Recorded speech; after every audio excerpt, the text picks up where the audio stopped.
আলহামদুলিল্লাহ ভালো আছি আপু।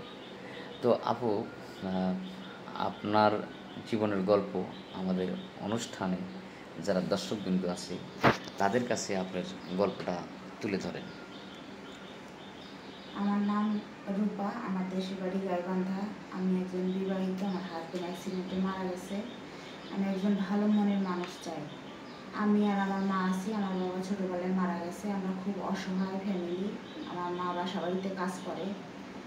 এখন যদি কেউ আমাদেরকে মানে এ, আমাদেরকে বলতে আমাকে বিয়ে করে আমার মাকে দেখে, তার কাছে লাখো লাখো শুক্রিয়া। কারণ আমার মা এই পৃথিবীতে ছাড়া আর কেউ নেই। পৃথিবীতে আপনার মা ছাড়া কেউ নেই, হ্যাঁ, আল্লাহর কাছে লাখ লাখ শুক্রিয়া। ওই ব্যক্তি, যে ব্যক্তি হয়তো আপনাকে বিয়ে করার পর আপনার মাকে একটু দেখাশোনা করে।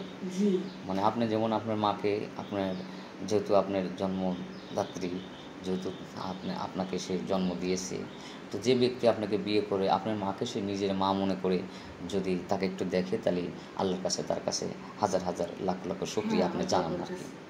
তো ঠিক আছে, খুবই সুন্দর কথা, আমার খুব ভালো লাগলো। যেটা সত্য সেটাই বলেছেন।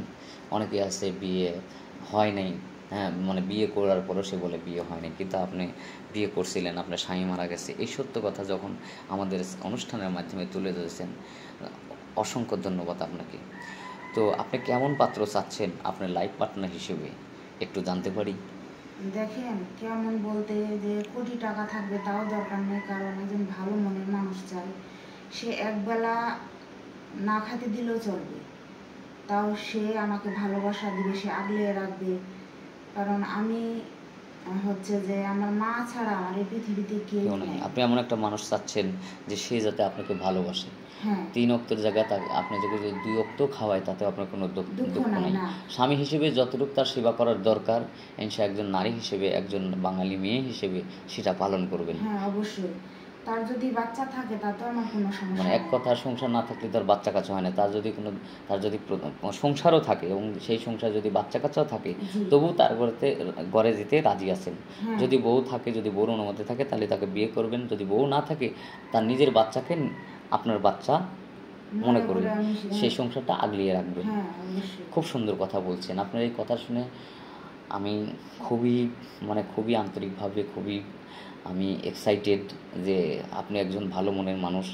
আর এরকম একজন ভালো মনের মানুষ, একজন ভালো মনের মানুষ পাওয়ার চাওয়াটাই কিন্তু স্বাভাবিক। তো দোয়া করি যে আপনি যেন সেরকম একজন ভালো মনের মানুষ পান, যাকে নিয়ে বাকি জীবনটা কাটা দিতে পারেন মৃত্যুর আগ পর্যন্ত। হ্যাঁ, বাঙালি নারী হিসেবে আসলে প্রত্যেকটি মেয়েই চায়, সত্যিকার নারী, যে বিয়ের সময় আমরা লাল শাড়ি পরে আসবো, যাতে সাদা শাড়ি হয়ে বিয়ে হয়ে যেতে পারি। এটা হচ্ছে একটা বাঙালি নারীর, হ্যাঁ, চাওয়া পাওয়া, আর কিছু নেই। তো যাই হোক, আপনার কোনো পার্সোনাল ফোন নাম্বার আছে? না, আমার পার্সোনাল কোনো ফোন নাম্বার নেই। আমার একটা ফোন ছিল, তাও ইদানিং নষ্ট হয়ে গেছে। ও, খুব সুন্দর কথা। সুপ্রিয় দর্শক, মেয়েটার কোনো পার্সোনাল ফোন নাম্বার নেই। যদি এই মেয়েটাকে কেউ বিয়ে করতে চান, তাহলে আমাদের ইমো আর হোয়াটসঅ্যাপ নম্বর দেওয়া থাকে, অযথা ভিডিও কল বা কল করবেন না। জরুরি কোনো কথা থাকলে বা কিছু জানা থাকলে অডিও কল করবেন অথবা ভয়েস দিয়ে জানাবেন। ভালো থাকবেন, সুস্থ থাকবেন। আল্লাহ হাফিজ।